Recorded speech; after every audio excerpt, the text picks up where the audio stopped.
Bom dia, meu nome é Beatriz Gouveia e eu vou falar um pouquinho hoje sobre o que é a ecoarquitetura. Meu grupo é composto por Rebeca Patrícia, Alexandre Marques, Davi Biondi e eu, Beatriz Gouveia. E além de a gente explicar um pouquinho sobre o que é essa ecoarquitetura ou arquitetura verde, trazer algumas características, enfim, a gente também vai trazer alguns arquitetos e escritórios que conseguem agregar esse movimento. A ecoarquitetura ou arquitetura verde na verdade, uma tendência arquitetônica adotada por profissionais conscientes das restrições naturais a fim de amenizar o impacto ambiental e a destruição que as obras arquitetônicas provocam no meio ambiente, além de proporcionar ao ser humano uma qualidade de vida melhor. Ou seja, essa tendência ela procura quebrar esse tabu de que os integrantes da construção civil são inimigos do meio ambiente e busca trazer essa questão urgente de que a gente precisa trabalhar em harmonia com o meio, já que a gente está tratando de recursos finitos, né? Ela é uma arquitetura bem menos agressiva e mais integrada com o meio ambiente. E ela não necessariamente estabelece nas obras uma padronização na utilização de materiais, mas também procura, principalmente, desenvolver tecnologias que têm o objetivo de criar meios materiais autossustentáveis para o maior reaproveitamento desses recursos ambientais. Não só essa troca de materiais, mas também que todo o processo da construção seja feito e pensado de uma forma sustentável. O maior desafio desse novo milênio, na verdade, sem dúvida, está relacionado com essa questão ambiental. Essa capacidade humana de encontrar soluções para os problemas causados, né, nesses anos de degradação inconsciente, que vai definir quais são os recursos e como a construção civil será dada daqui a alguns anos, com essa deficiência de recurso. Ela é uma modalidade arquitetônica que designa que todo projeto ele precisa ter essa preocupação ecológica, especialmente na pesquisa energética dos edifícios e na gestão de resíduos, assim também como soluções para a moradia de baixo custo, que envolve essa questão social. É, não necessariamente os arquitetos dessa tendência eles precisam utilizar artigos alternativos para construir ou decorar a obra, né? A utilização desses meios precisa ser direcionada a uma construção que consuma menos energia, que consuma menos matéria orgânica e que seja uma arquitetura renovável, que utilize o meio sem acabar com ele, sabe? É, ser, ecolo... ser ecologicamente correto não implica somente em mudar os materiais, como eu tinha dito. Ela implica também em todo esse processo de construção. Vou falar um pouquinho agora da história de como surgiu essa nova tendência. Antigamente, já nas primeiras civilizações, existia esse medo em relação à natureza, em relação a essa degradação, o que ela poderia trazer para a gente. Mas com o surgimento do poder, das instituições, desse novo pensamento do homem, que começou a se sentir superior a tudo e todo, ele começou a partir do princípio de que era ele que devia conquistar e controlar a natureza e não viver em harmonia. Foi que houve esse surgimento de um egocentrismo populacional. Essa preocupação ambiental, ela realmente só ganhou força a partir do século XX, depois das guerras mundiais, e onde começou a ser empregada a arquitetura modernista. Essa arquitetura modernista, ela, onde prevaleceu racionalidade e universalismo de formas, ela trouxe essa tecnologia de desenvolvimento de novos materiais que puderam ser produzidos em larga escala e proporcionou um importante avanço nessa tecnologia na arquitetura principalmente. Começou a aparecer vidro, grandes vãos, trouxe jardins, trouxe o telhado verde. Não somente o meio exterior foi trazido como importante, mas também o interior. A obra começou a funcionar de fato para o usuário. Mas mesmo com essa arquitetura moderna, tendo esses grandes avanços, ela foi muito nociva para o meio ambiente. E essa era moderna dirigiu os arquitetos também para uma época fria em que a arquitetura passou a ser invasiva demais no ambiente e a gente acabou perdendo um pouco a linha nessa questão do controle da natureza. E foi a partir dos anos 1980 que se tornou inevitável o surgimento de uma nova arquitetura. Se a gente não parasse ali, a gente simplesmente não teria mais como fazer, como sobreviver aqui, porque não iria ter mais recursos, né? E foi marcado nesse ano realmente o início dessa arquitetura contemporânea com esse despertar ecológico, né, que caracterizou essa adaptação dos novos materiais. Dentro dessa arquitetura surgiu uma tendência ainda mais forte, que foi literalmente essa ecoarquitetura, que é o fruto dessa conscientização da humanidade sobre esse respeito que tem que ter com a natureza. Aí o ambientalismo vem tomando esse espaço na atualidade graças a essa necessidade imposta pelo meio ambiente, né? Não foi uma consciência que a gente tomou sozinho. Essa preocupação ambiental e a busca por novos materiais, a reciclagem de produtos e a tentativa de diminuir os custos e proporcionar materiais ergométricos de maior conforto tende na aplicação quase que exclusiva dessa arquitetura verde, que destaca esse cuidado dos materiais, no tratamento da reciclagem, enfim. Ela surgiu entre os anos de 80 e 90 e ganhou maior relevância em países que já haviam essa dificuldade causada pelo meio ambiente, que eles já tinham essa tendência à escassez de alguns recursos. Sobre as características de um edifício sustentável, a gente pode citar aí 3 pilares, que seria a alta qualidade ecológica, econômica e sociocultural. Esses 3 aspectos que formam esses principais pilares da sustentabilidade, eles não são isolados, eles precisam ser considerados em um contexto geral. Garantir a vida mais longa e possível de um edifício como um objetivo importante dessa construção sustentável, inclui também a possibilidade de reutilização desse edifício. É isso que a gente chama de uso do solo consciente. E um edifício sustentável, ele também é construído sobre a base da durabilidade.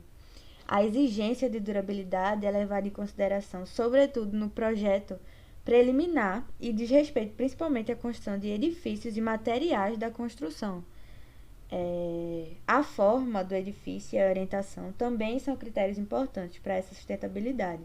Ambos os fatores contribuem significantemente para a eficiência energética do edifício, ou seja, a gente passa a usar alguns fatores externos em prol dessa construção, tanto ventilação como o sol. A gente estuda as atividades que serão exercidas ali pelo usuário no edifício e busca fazer com que esses fatores externos, que antes poderiam ser algo ruim, comecem a agregar na construção. A instrução e treinamento dos usuários e da equipe operacional garante a operação, uma eficiência energética da tecnologia do sistema, ou seja, todos os profissionais que vão trabalhar nessa obra, nessa construção, eles precisam estar cientes de todos esses pilares e de todo o planejamento da obra com antecedência. Algumas das vantagens, né, antes de falar dos materiais, dessa nova tendência arquitetônica, com certeza é a preservação do meio ambiente. Ela procura ser uma arquitetura mais justa socialmente, ela procura trazer um maior bem-estar, ela é mais eficiente energeticamente e ela também passa a ser um investimento. A arquitetura verde hoje, ela só por ter esse quesito da sustentabilidade, ela apresenta um rendimento de 10% maior em relação ao valor da obra, né? E sem falar que todo esse movimento ecológico, ele induz a criatividade e inovação de materiais, de formas construtivas, e essa inovação diferente de antigamente, ela traz benefícios não só ao usuário, ao ser humano, como também ao seu meio, ao ambiente, né? Eu vou falar um pouquinho agora de alguns materiais sustentáveis, citar alguns dos muitos que já existem. Um deles são tintas livres de composto orgânico, voláteis, que ela não agride, não solta toxinas no meio ambiente. A gente também tem fibras vegetais que substituem as fibras de vidro e fibra sintética. Tem óleos vegetais, que muitas vezes pode ser usado como verniz, solventes, enfim, que eles são à base de óleo e descarta o uso de produtos químicos. Tem o concreto reciclado, com esse uso, na verdade, tem despertado cada vez mais uma consciência de reaproveitamento dos materiais que eram descartados. Ele é feito com alguns resíduos que antes não tinham utilidade.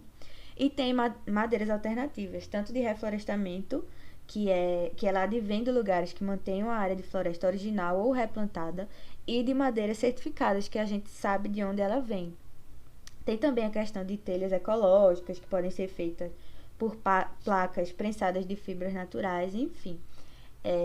Existe uma grande gama de materiais hoje ecológicos e provavelmente irão surgir bem mais ao longo do tempo. Eu vou falar um pouquinho agora sobre o arquiteto Toyo Ito. Uma das principais frases dele é que ele considera a arquitetura não muito mais do que uma árvore. As árvores crescem de acordo com seus arredores, mas alguns arquitetos, sem consideração para o meio ambiente, criam uma ordem particular.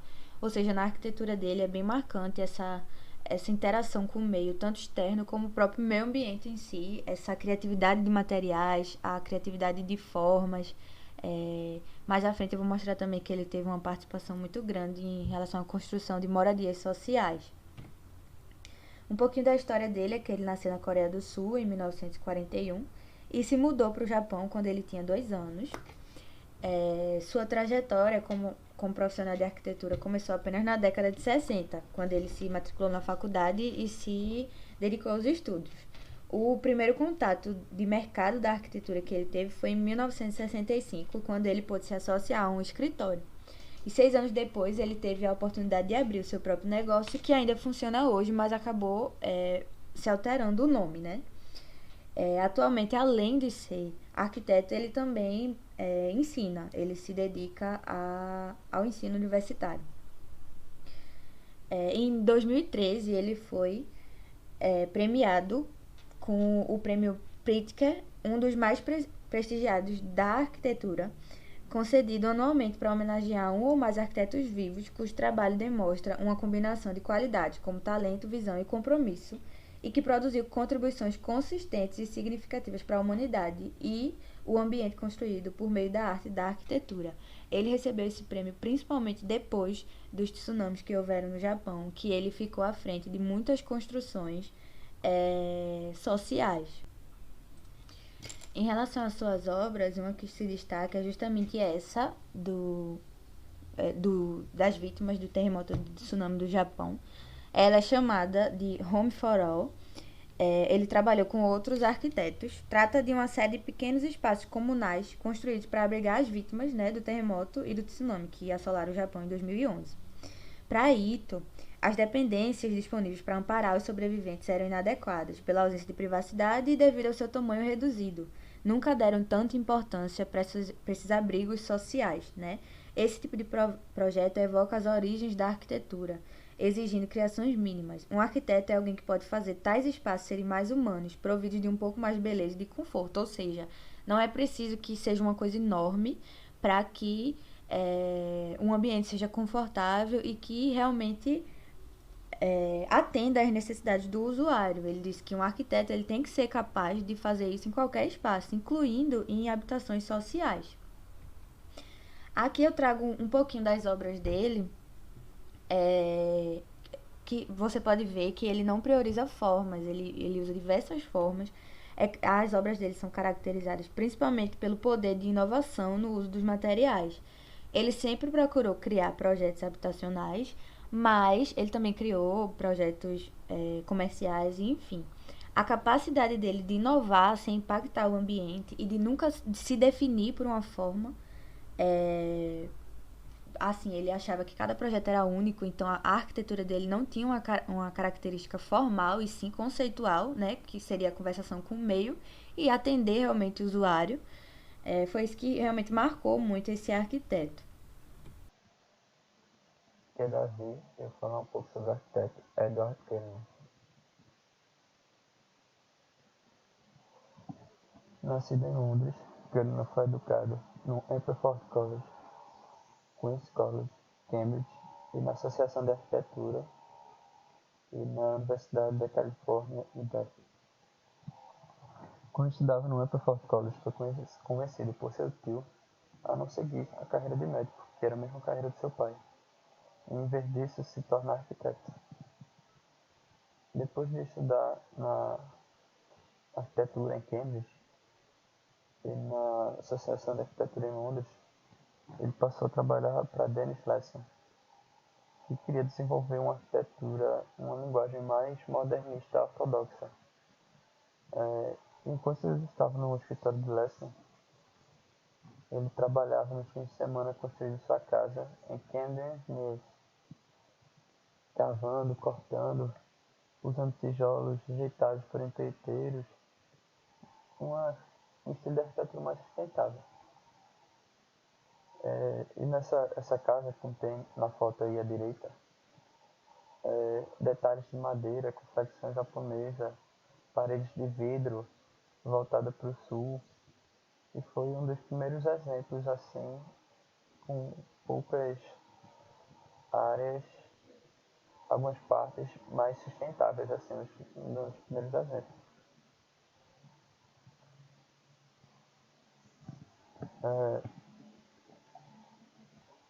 Desde o início já expressava essa preocupação com o clima e com o aquecimento, definindo um estilo para um conceito para sua carreira. O arquiteto abraçou esses ideais.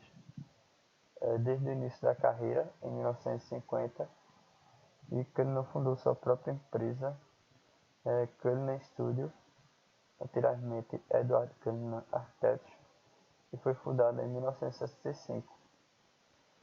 Ele foi professor visitante em algumas faculdades, algumas universidades, como a de Nottingham,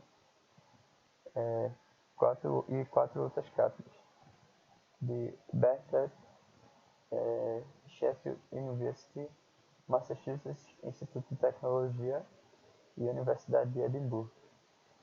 Cullinan foi premiado com a medalha de ouro real do Instituto Britânico de Arquitetos Royal em 2008. Morreu durante o sono em 11 de novembro aos 88 anos. Seus primeiros trabalhos foram pedidos de sua família: uma reformulação no Farol, em Beachhead, e uma casa de férias do seu tio, que falou para ele seguir a carreira de arquiteto. Desde o início ele se concentrou nessa ciclo de construção, com essa preocupação, mas com a sustentabilidade, e seus projetos sempre se misturaram, iniciando esses conceitos de materiais de baixo custo, valores de design baixos e esse estilo mais sustentável. E continuou seus estudos na Universidade da Califórnia em Berkeley. E no mundo todo estava esse movimento mais liberal, ou seja, de libertação desses anos 60, final dos anos 50, início dos anos 60, no início desses movimentos. E foi que ele na Califórnia, que ele estava no momento, que ele acabou meio que pegando um pouco isso para o seu próprio estilo, projetando, desfrutando do clima e da cultura americana. Aqui são algumas obras de Edward Cullinan. À direita, o RMC Headquarters Building. À esquerda, o Donald Richel. E embaixo, o próprio estudo de Cullinan.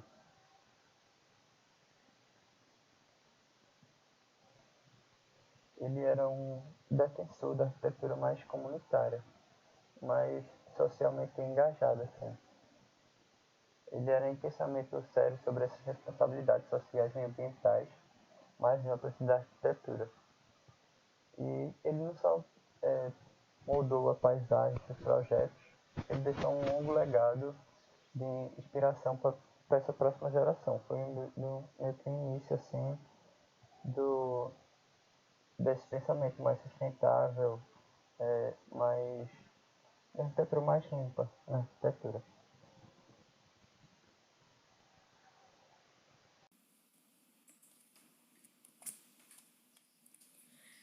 Meu nome é Rebeca e eu vou falar sobre o ORRA.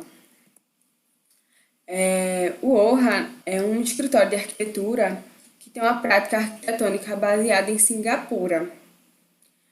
Esse escritório ele já é reconhecido de forma global, né, por sua interação de princípios ambientais e sociais em cada estágio do processo de design.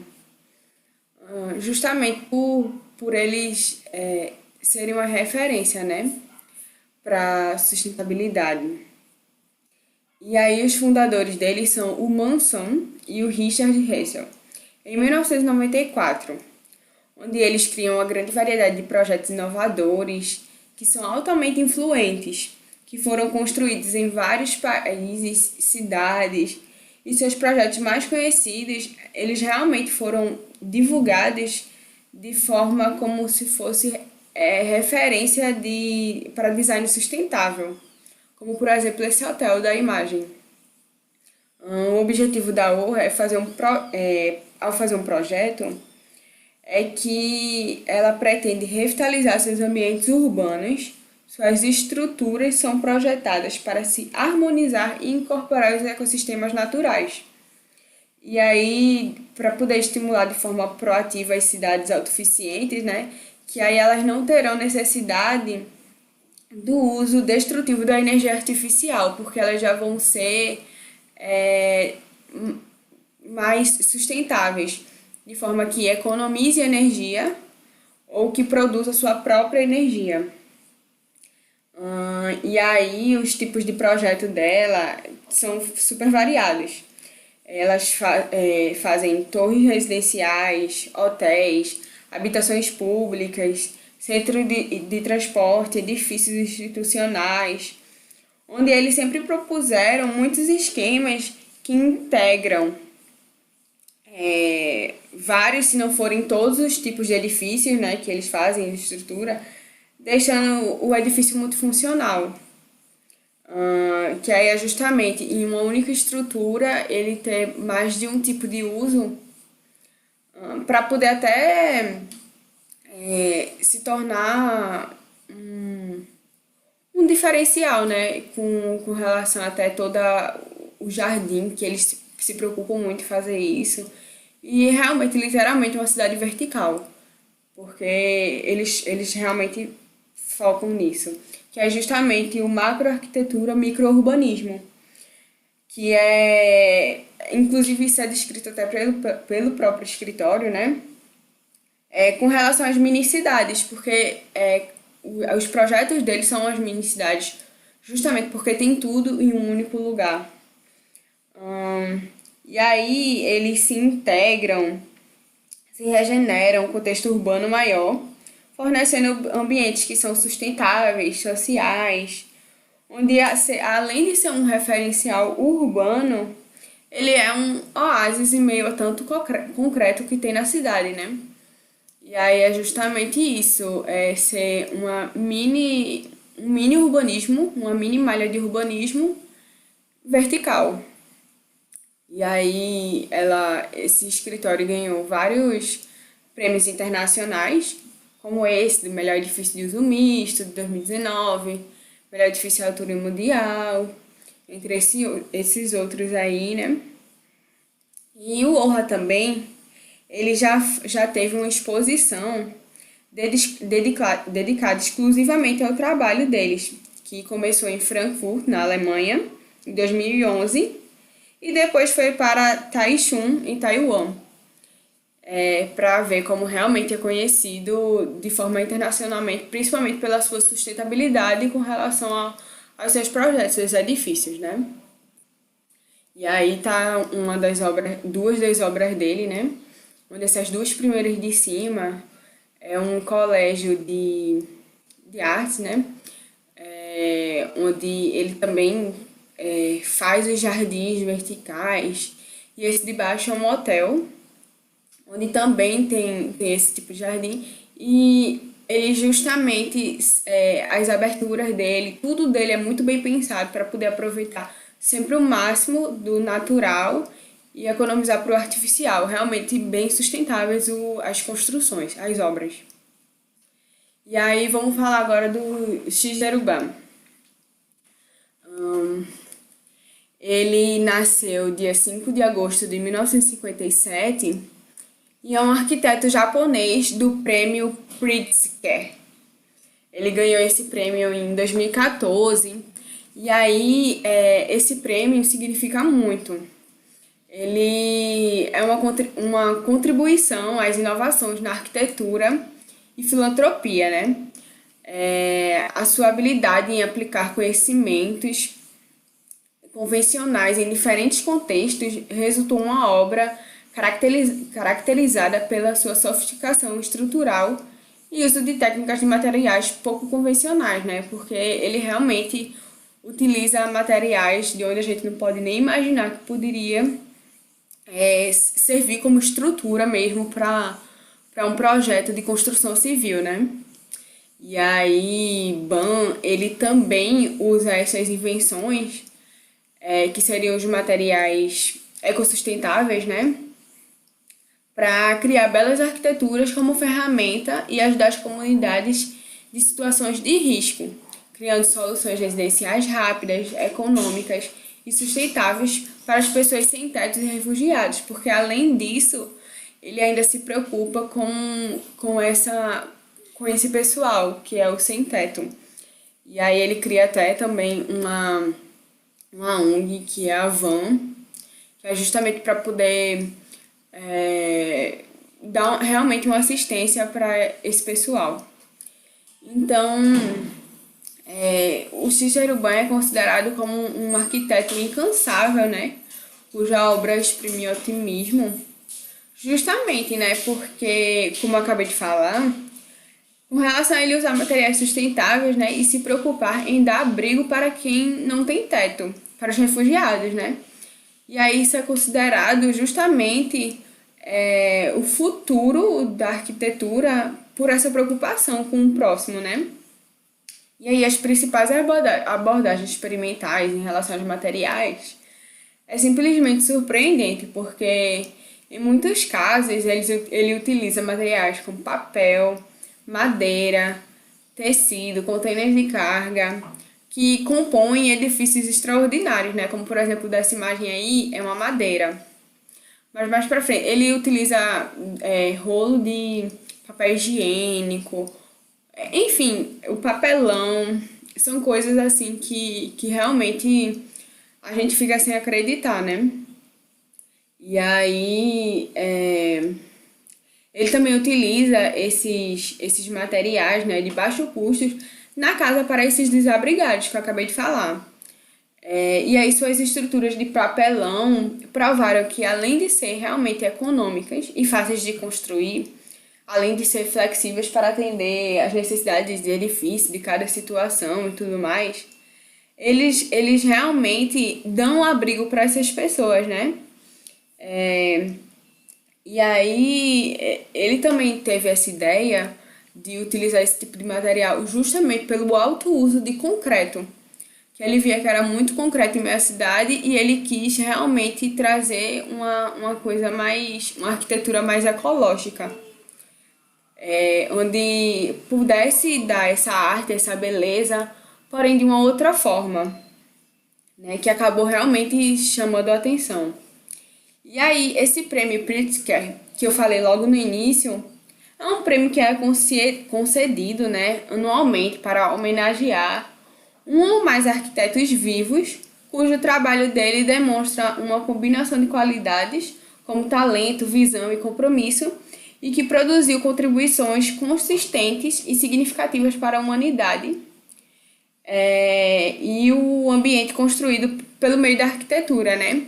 Que, na verdade, antigamente eles até premiavam escritórios, porém, hoje em dia, eles realmente só premiam pessoas mesmo, arquitetos, porque esse prêmio é muito importante, né? É o maior prêmio que um arquiteto poderia ganhar em vida, justamente pela significância que a obra dele recebe, né?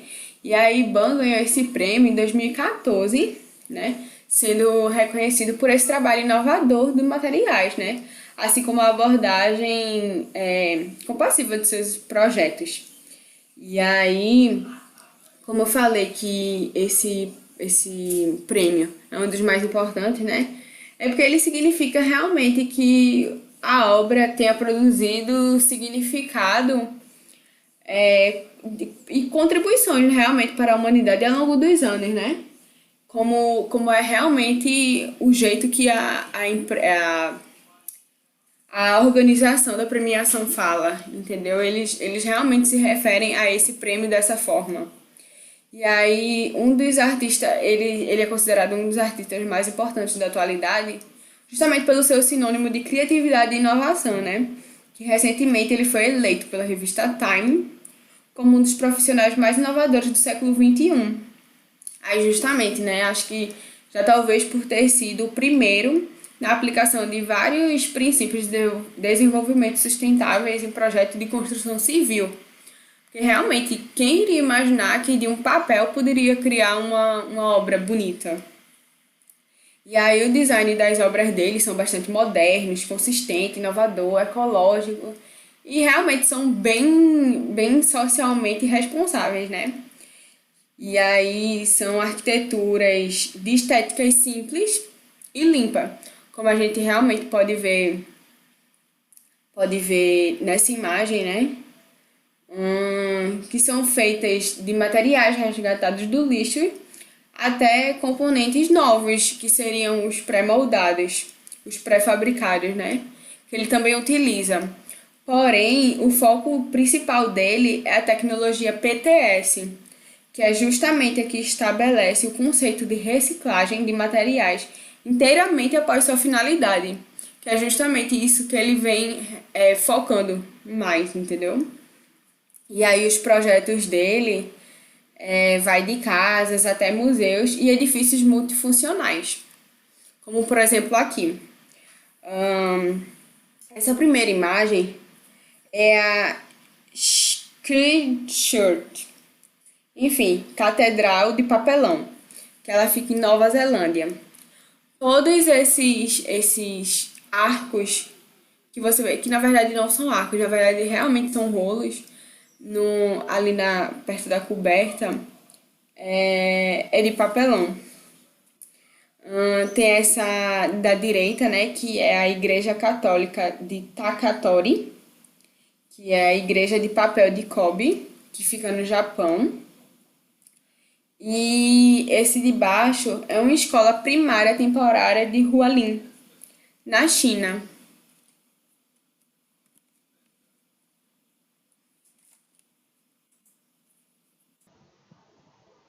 Aqui é Davi, eu vou falar um pouco sobre Adriana Levski. Adriana é uma arquiteta e urbanista sócia do próprio escritório Levski Arquitetos, formada na Universidade de Arquitetura e Urbanismo de São Paulo, na FAO. Ela cursou um estágio com Lina Bobardi, onde aprendeu muitas lições importantes da sua trajetória profissional. A estratégia urbana dela, no seu conceito, relaciona-se com a elaboração de soluções e ações estratégicas relacionadas mais a questões urbanísticas, da estrutura e estratégias de empreendimentos complexos com elaboração de projetos urbanos institucionais, como hospitais, escolas, museus, que é mais o tipo de projeto que ela faz. O seu escritório, Levski Arquitetos, fundado por ela, traz uma estratégia mais de requalificação dos espaços urbanos e privados para a valorização urbana, mas dando muita ênfase a temas ambientais, sociais, culturais, tecnológicos econômicos que pega especialmente as infraestruturas para melhorar a qualidade da, da vida temática, assim. A presença do verde, visando expandir oportunidades, implementar uma cultura mais sustentável e mais efetiva. E, assim, tentando respeitar a viabilidade técnica e financeira.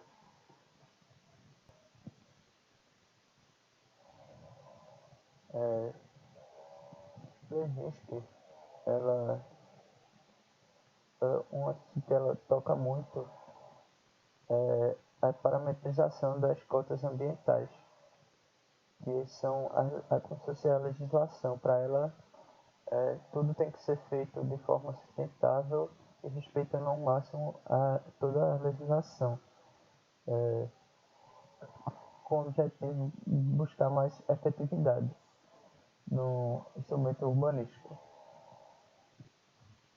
E conectando tudo isso com as legislações, tudo de energia, de eficiência das infraestruturas, o manejo de resíduos sólidos, não se preocupando só no final se o projeto será sustentável ou não, mas todo o início do projeto, as obras,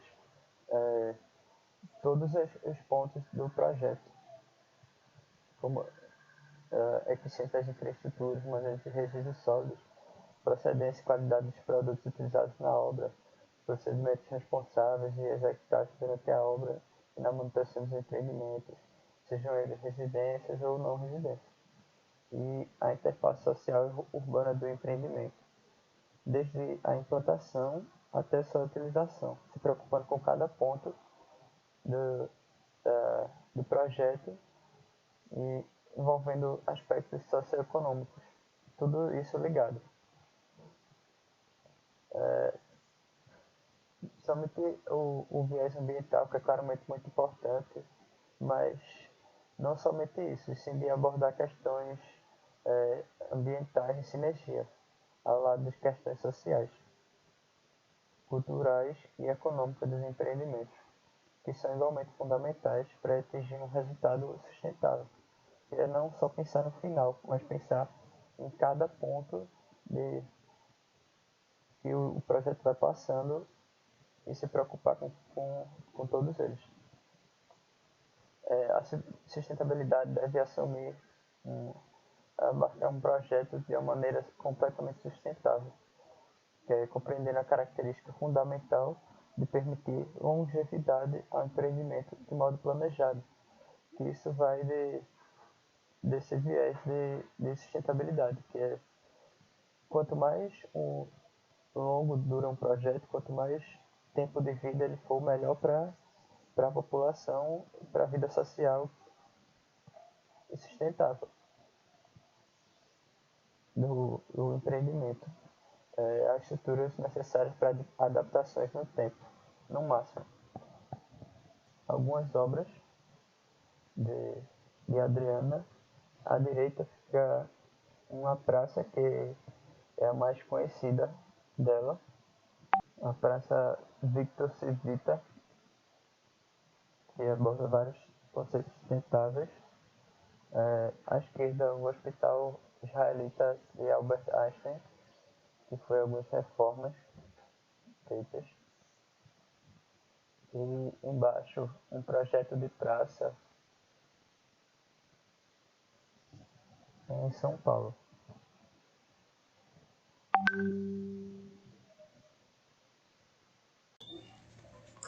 Meu nome é Alexandre e eu vou falar um pouco sobre o arquiteto Jamie Wynnes. Jamie Wynnes ele é um artista e arquiteto americano que nasceu no ano de 1932. Atualmente ele é professor de arquitetura, além de dar redação crítica. O Wynnes hoje ele contabiliza mais de 150 projetos para clientes privados e tem participação em 11 países, entre projetos municipais de espaços públicos. Ele é o fundador e presidente da CIT, A CIT, para quem não sabe, é uma empresa de arquitetura e design ambiental que está localizada em Nova York. Essa empresa ela ficou conhecida internacionalmente por seus edifícios inovadores e o principal objetivo dela é unir o design de construção com arte visual e tecnologia verde. A CIT, durante seus últimos 40 anos, ela concluiu obras em vários países, como Estados Unidos, Canadá, Espanha, Itália, China, e entre outros países. E a sua principal filosofia de trabalho está baseada no pensamento ambiental. Essa aqui é um pouco de suas obras, como ele fala em um documentário que o principal objetivo, a principal ideia dos projetos dele é colocar a arte onde você menos espera. Jamie Waynes fala também que a partir do ano de 1970 ele estava com o objetivo de construir praças e espaços públicos. Daí ele estava cansado de ver sempre a mesma coisa e ele foi convidado para fazer uma praça, e nessa praça ele pensou em fazer uma coisa totalmente diferente do que estava acontecendo naquela época. Daí ele pensou em montar uma exposição de carros, ele pensou em colocar arte nessa praça, trazendo mais interatividade com o público. Vou falar um pouco sobre o arquiteto Marcelo Bueno. Marcelo Bueno ele é um arquiteto ecológico com mais de 18 anos no mercado de trabalho e muita experiência trabalhando com projetos de construção relacionado à sustentabilidade. Marcelo Bueno ele é um arquiteto que tem muita especificação no ramo relacionado à sustentabilidade. Ele se especializou em bioconstrução, filtros biológicos, reuso da água, telhado verde, captação da água da chuva e energia renovável. Em 1999, ele criou o Instituto de Permacultura e Ecovilas da Mata Atlântica, localizado em Ubatuba, em São Paulo, onde ele ministra cursos e capacitações. Esse é o projeto que está localizado no litoral de São Paulo. E esse projeto ele foi elaborado por 3 pessoas: o arquiteto Marcelo Bueno, a arquiteta Helena Galdini e Mariana Matunja, também que é arquiteta. Esse projeto é um projeto de 93 metros quadrados e é um projeto que tem vários usos. Tanto na captação da água da chuva, quanto na energia renovável. Aqui está uma frase do arquiteto Marcelo Bueno que diz que cada time só começa quando todo o material daquela fase está no canteiro. E tal logística é fundamental para cumprirmos os prazos prometidos.